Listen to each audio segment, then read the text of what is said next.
ice cold hustlers. We were taking their money, all of it. If they come and say, what kind of, all of it. We've Foreshadowing anyone? milking them dry. Women haven't got a clue how to famoose a dude.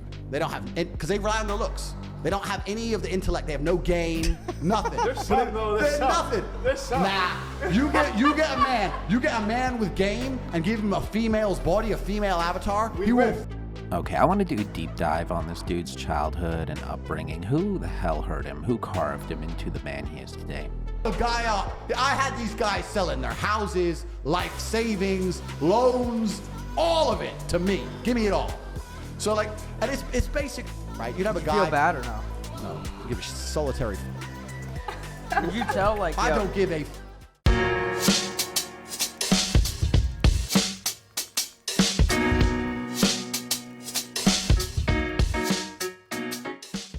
I honestly did not want to make this video. I think, frankly, it's kind of cringe that we fixate so hard on the macho man. If you hate wokeness, you probably like him, and if you're woke, then you get the point. This video is going to feature some things I cannot show in their entirety, so if You like it a little bit spicy. I'll have links in the description of where you can find the full clips, so just keep in mind it's going to be a juicy video. This video is intended to be more of a psychoanalysis of Andrew Tate to see if my claim stacks up. Like with all people who are believed to be a psychopath, narcissist, or antisocial, we gotta look at their childhood. It's pretty common for people with personality disorders to come from broken families or by traumas passed down, where there's divorces, abuse, neglect, abandonment, and like genetic factors also play a role. And I did the best I could to see if I could dig up anything about Andrew Tate's background, looking for patterns to help explain the man he is today. I am dual nationality. I'm both English and I'm American. My dad is American, and my mum is British. My dad was based in the UK for the Air Force. He was actually in the intelligence services. He was a spy. And nowadays, if the American government needs someone to translate, they can hire a Russian who speaks English. In the 80s, that was obviously off limits, so they'd take Americans and teach them Russian. But they taught him Russian, and he was based in the UK, where he met my mum. Top-ranked chess players in the world, so he's a very, very smart guy. My mum and dad moved back to America, where me, my brother Tristan, and my sister Janine was born. And then they split up. My mum moved back to England, and I came with her. And that changed my life quite a bit because me and my dad have the same name. Andrew is actually my middle name. Emery Andrew Tate. When I was in America, my sole focus in life was chess. I used to play chess 3-4 hours a day. I was state chess champion at 5. I had a high rating, and I used to compete with adults at the age of 8. Moved to England. I had no teacher anymore, so my chess game stopped, and I moved into fighting. Here I am. All of this is true. His father, Emery Tate, was an Air Force veteran and an international chess master, and their mother, Eileen Tate, was a catering assistant. He was raised in Chicago and later Indiana until his parents split in 1997. Andrew would have been around 11 at the time, which is clue number 1. The vast majority of divorces tend to be rough on the child. Afterwards, he and his brother Tristan left for England with their mom. They ended up living in a homeless shelter for about the first 2 years in England. So right there is another hint. He comes from a broken family and at the meager age of 11 experiences homelessness. All joking aside I'm extremely proud of what I've built. What we've built, Tristan, you and I are going to basically conquer Earth. Yeah. Nobody who starts where we are from ends up where we are. And everyone pretends that they did. They have no supercars. They're not balling. They weren't broke. They were living in a house where there was food, and they had a house. You had food. We had no food. You lived in a house. You lived in a house. We lived in a homeless shelter. Let's dive a little deeper.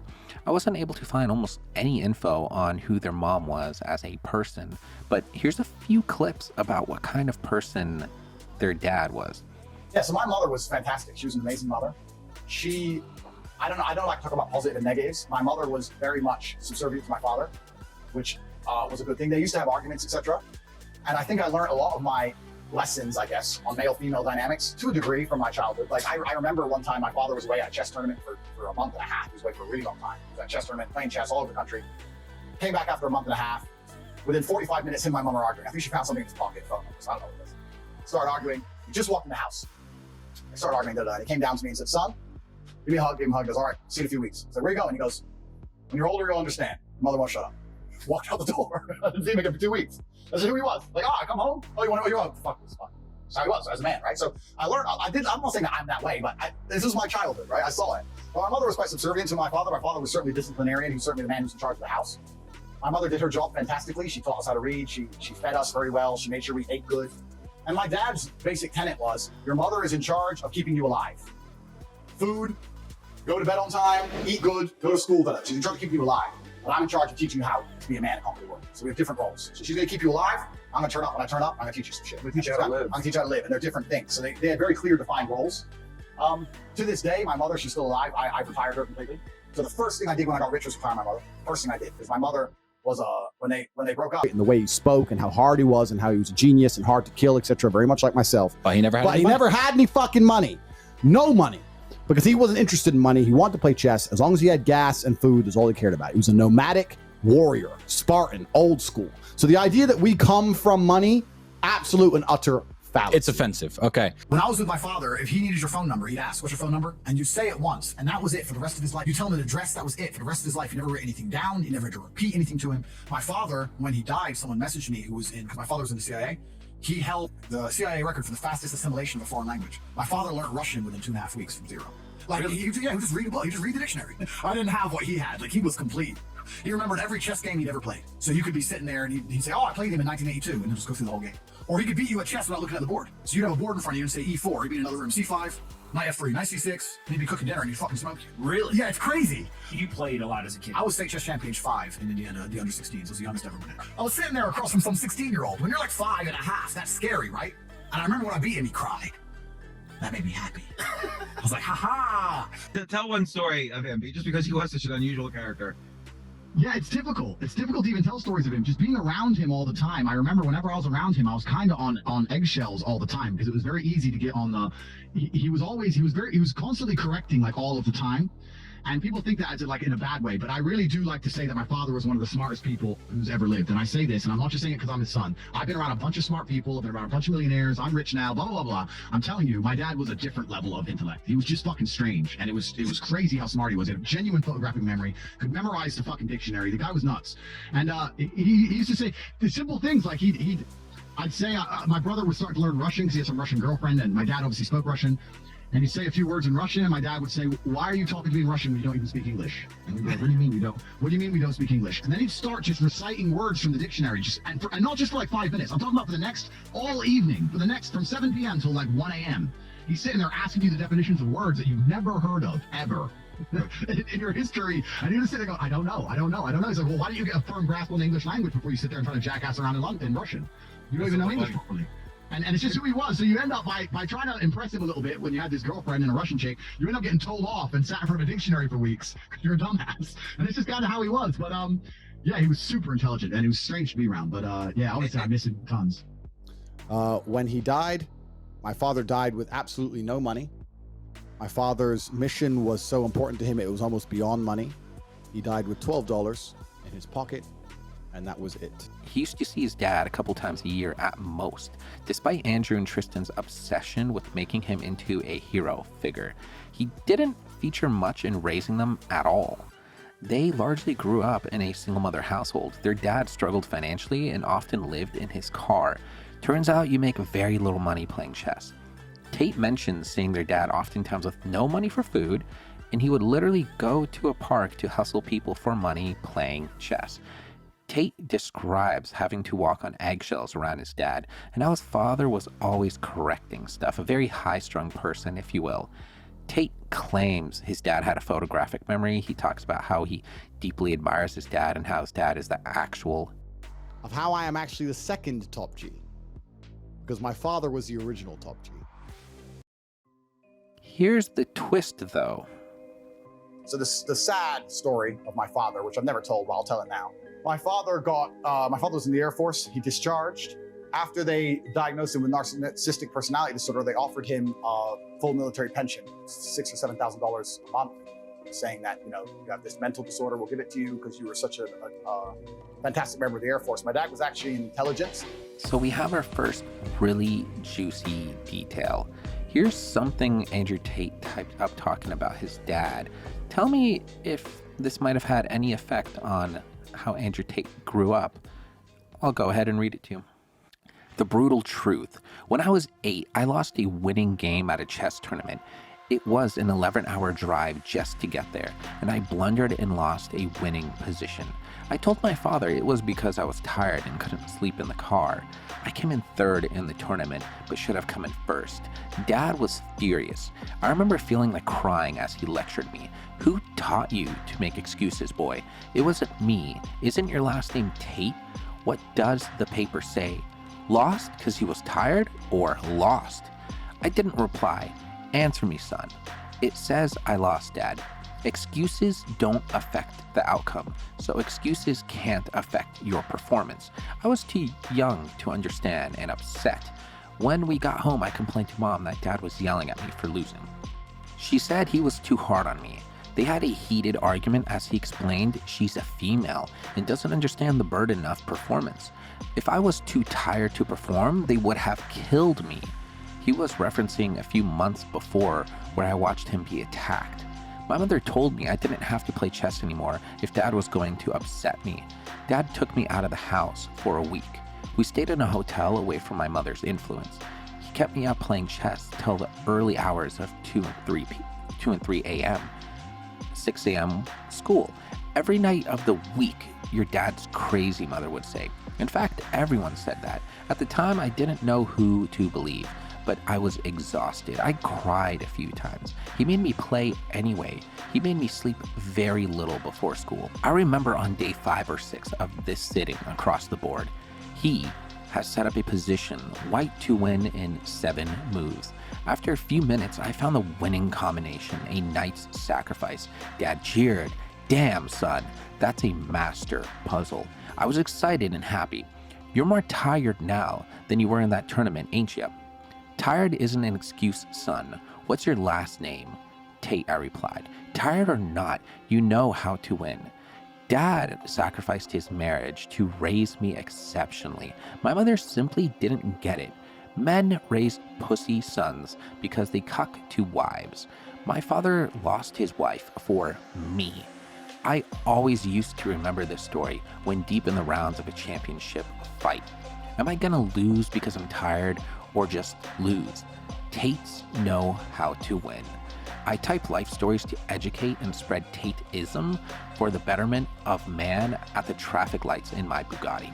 If I told you exactly what to do to break free of the matrix, if I gave you the exact steps, would you follow them and win no matter the excuses you come up with? Reply to this post with your answer. I'll be at the hotel soon and guide the deserving amongst you. My dad's gift to the world was me. I refuse to allow it to be anything less than spectacular. Rest in peace, Emery Tate II. What are the odds his dad's disorder had something to do with a divorce? Also, it is worth mentioning Tate doubts his father had the disorder and thinks it was just the military's way of sweeping his dad under the rug for not listening to his commanding officer. This begs the question, if Tate's dad was diagnosed with narcissistic personality disorder, so even if Tate doesn't have it himself, we can see that he's taken after his father in many ways. He had a remarkably disagreeable environment, so he was shifted very epigenetically and also environmentally, I would say, that if you're only seeing him a couple days a year when he's not neglecting you to pursue chess, and all he is irritable and dominates over you, it would radically distort your concept of how a man should be and how the world works and everything, really. On top of that, Tate's father had a bit of a gambling issue, which Andrew Tate, let's just say he took on some of that. Okay, while many of you might know Andrew Tate for his outrageous YouTube clips, Andrew Tate was actually a little bit of a celebrity before his rise on social media. At 21, he was on a British show called Ultimate Traveler, which takes place in Indonesia and sees about 6 inexperienced backpackers competing for 10,000 British pounds as a prize. He was quoted as having said, "I've never been in a situation in my 21 years of life where I really wanted something and I didn't get it." He says in the intro that, "My plan is to lie and cheat my way through this competition." Here are some clips to kind of foreshadow the type of person he will later become. 21-year-old Anglo-American Andrew Tate is a straight-talking entrepreneur with his own advertising company in Luton. I'm very mentally strong. If I want to achieve something, I will achieve it, because I've never been in a situation in my life so far in my 21 years where I really wanted something and didn't get it.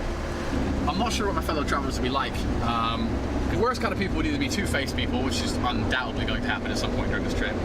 People who seek attention, and anyone who thinks they're exceptionally smart or exceptionally physically capable and they have nothing to back it up. It's going to quickly get on my nerves. Oh, just hold on. I got some clips to show you that, let's just say, will show some of his hypocrisy. I think that Andrew, he's arrogant. He's openly arrogant though, he meant to. Everybody thinks that they know who they're going to vote for. Do you think it'll be kind of like on the spot decision? It's really difficult as well, because it depends how you're going to judge it. Are you going to judge it by the person you like the most and who you enjoyed your time with the most, or the person who's genuinely best at bargaining down the prices, or the person who you feel safest with when you walk down the street? It's intangible. It's a very difficult reason to choose.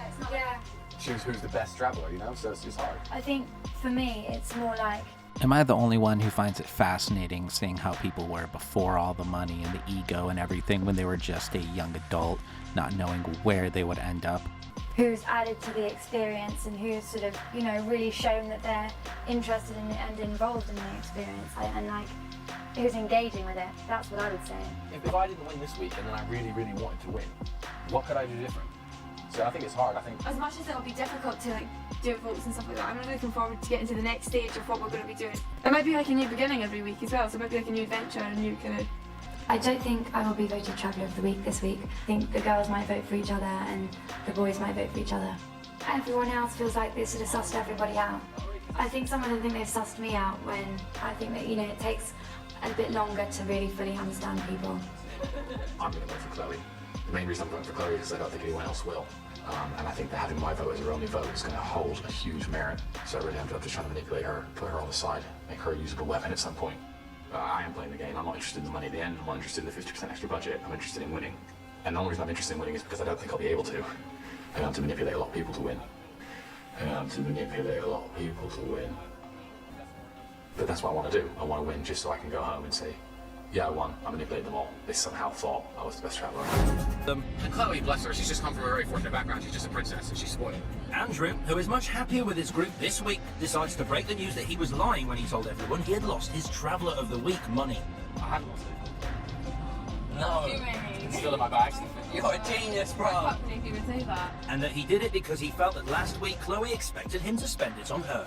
I was getting annoyed with it, basically, because the first few days she was just spending loads of money. I was like, why are you spending so much money? She's like, well, we've got Traveller of the Week, etc. So we've got Traveller of the Week. When someone's that expectant, they think they can blow their budget. It's like, you know what? It just annoyed me. So as a team, we have my 400 plus Chantel's Traveller of the Week. We have 900,000 more than we do. Yes, bro. So we have extra money. During their search, the conversation turns to Andrew. Did Andrew genuinely lose the money? I'm not sure. He says he did. And whether or not he really did lose his Traveller of the Week money. Was it a bit funny? Huh? Was it a bit funny? Like, do you think I'm surprised it never happened. It's not like... Do you think he's... I think... it is so that... Oh my god. Yeah, definitely. Has for sure. After learning that her new travel companions have their doubts, Marie-Claire feels certain that Andrew lied to them all at the meeting this afternoon. It does seem to be that he has like just lied to us all and kept the money. I hate that. I can't stand people I can't trust. That's so annoying. It's really disappointing. Gutting. Absolutely gutting. I really hope I've got the wrong end of the stick, but if he lied to me, one thing I hate in anybody is liars. I can't stand people I can't trust, and if he's lied to me, I will not be a happy bunny, and I'm not kidding. He lied to my face. Oh. While Andrew isn't talking about it openly, he will do anything to win the title of Ultimate Traveller in 4 weeks' time, and starts by turning his new travel companions against Chloe. Some of the things I said to Chantal and Nathan about Chloe may have been slightly exaggerated, but there's a group of 6 of us, and I'm the only one prepared to scheme his way to win. The reason I retained the money in the first place is to spend it all on these 2 guys and make sure they have a wicked week and continually talk about how awkward Chloe is. And after that, all I had to do is throw in a few little lies and split the group into a 4 and a 2, get a majority vote, and take 10 grand. Easy. Easy. He would also be on Britain's 2016 Big Brother before being kicked out for originally what was thought to be some spicy tweets, but later was confirmed to be due to these 2 videos. I'll go ahead and play them now.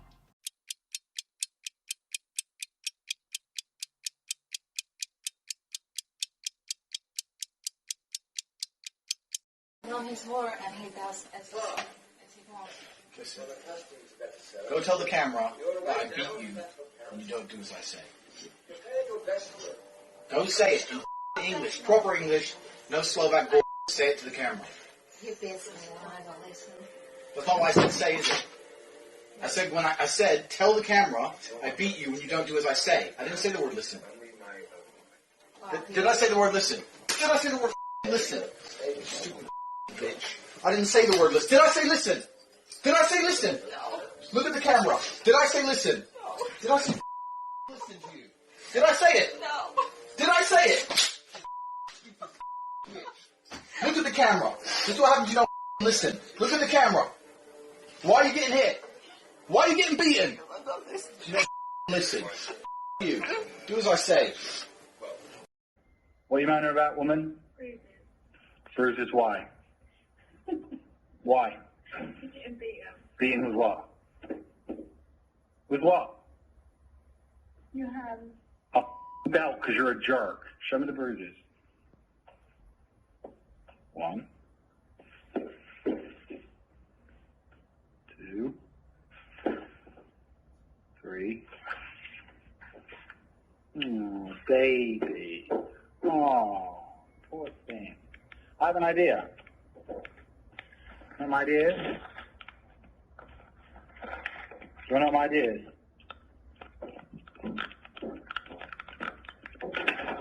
That's right, lock the door, you knew I was going to beat the out of you. If you behaved, I wouldn't have to hit you, would I? You don't. Get out. You can't stay in there forever. So you were on you on Big Brother, and you got pulled out, kicked off, because of the sex video. Because you just talked. Oh, that's not why I kicked off. Here's the real reason I got kicked off. Okay. So that video, that girl from the sex video, there's actually been, if you Google Andrew Tate's girlfriend, there's been articles since where she's gone to the papers and said that was all fake. So that's the first thing. So everyone goes, "You're a woman beater." Well, the girl herself's come out and said it's fake. But then everyone goes, "You paid her to say that." So you can't please these trolls. So I don't even bother refuting it anymore. I'm still good friends with her. I was with her yesterday. So and this is like 2-3 years ago. So we're still good friends anyway. The real reason I got kicked out of Big Brother is because I was too good at triggering everyone. So what happened was I was only in there for about 9 days, and 4 people walked out, and every single man in there at some point had threatened me with violence. So they took me into the diary room and they said, "We're really concerned about the dynamic of the house." This is all off camera. Yeah. I was like, well, the rules of Big Brother, we all signed a contract saying no one's allowed to make threats. I'm not threatening anybody. All these people are threatening me. You need to shut down their threats. I'm like, yeah, but people, you're very controlled and they're more emotional, and we just want to guarantee that in the event of an altercation, you won't hit anybody. So basically they said, we've got a whole bunch of idiots in here who can't control themselves, children. And if they swing for you, we want you to play Floyd Mayweather and do nothing about it for 4.5 minutes while security turns up. I said, no, I'm not going to start an argument, but if they're going to swing at me, they're going to get knocked the fuck out. I don't know if there's 2 of them going to attack me. I ain't getting punched on TV. I don't know what's going on. I don't know this guy. Maybe he knows something. Who the fuck? If you swing at me, I'm taking you out. So that's my position. Okay. I'm not going to start it, but as soon as they start running their mouth, you better send security in advance because I'm taking them out the game. And they must have sat around, all the producers sat around and thought, shit. Oh, yeah, shit. Over the next 3 months, this is going to happen. And he's going to hurt them bad because they're all weaklings with big mouths.